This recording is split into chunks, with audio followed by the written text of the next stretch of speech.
Good afternoon. This is the Spooky Lockpicker.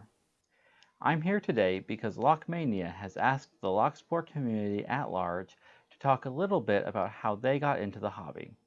You can find his channel in the description or by clicking on this card. I started picking about 20 years ago in high school. I'm pretty sure I saw something on the internet and made some crappy picks from paper clips and bobby pins. I picked the lock at my desk and a few other crappy wafer locks, but I never got proper picks and didn't really get into it. Then, about 5 years ago, a good friend got me a lockpicking book and the Goso lockpick set with a cutaway lock for my birthday. I played with it a little and opened some padlocks, but again, it didn't really stick as a hobby. Fast forward a few years and the YouTube algorithm did a thing. YouTube decided that I would really enjoy watching lockpicking lawyers' videos. And it was right. I binged a bunch, and that was that. Or so I thought. YouTube kept pushing LPL on me, and eventually I remembered that Goso kit I had gathering dust. My real lockpicking journey started about a year ago. On August 7th, 2019, I bought a practice lock from learnlockpicking.com. In hindsight, I probably paid too much for it, but it was instrumental in me really learning the basics and getting started with security pins. On August 12th, I ordered my first 1100 from Amazon. I remember that it took some serious progressive pinning to get it open, but I got there. 10 days later, on the 22nd, I ordered an S1100, which is a Master Lock 410 core and an American Lock 1100 body. I remember surprising myself by managing to get it open within just a few minutes of receiving it. In the week or two following that, I ordered several more 1100s and 410s, which quickly humbled me. I bought a bunch of locks from the Restore. I posted to the lockpicking subreddit frequently, but eventually it fell away again. A couple months ago, I started to pick it up again. This time, I ended up making a YouTube channel.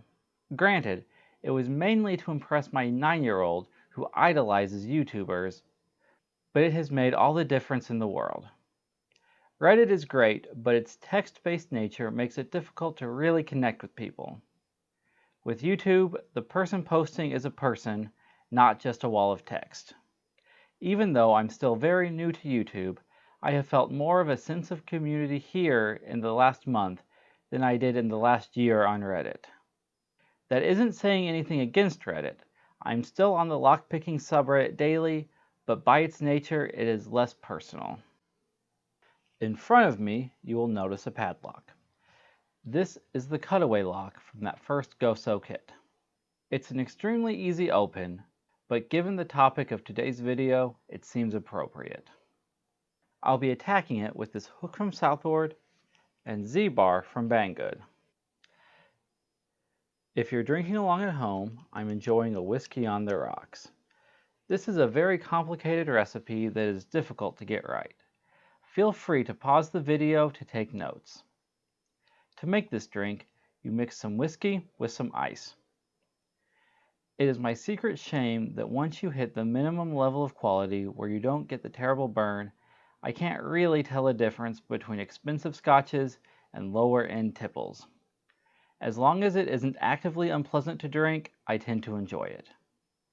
This Seagram's VO Canadian whiskey is very affordable and fills that niche nicely.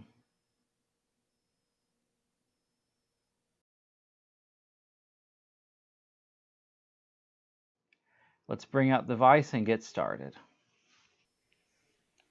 Alright.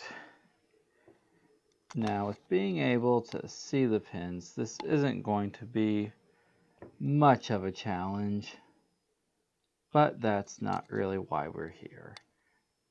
We are pretty well picking this for nostalgia's sake. And we've got 1 loose, 2 loose, 3, 4, 5, and 6. 6 was the binding one. And let's see here. Back to the front. 4, 3, 2, 2 there. And 1, 3, 4, 5.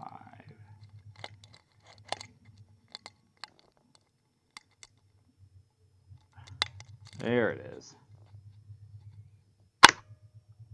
Alright, there we are. If you enjoyed that, make sure that you like and subscribe. If you have any questions or comments, leave them down below. And until next time, you have a great day.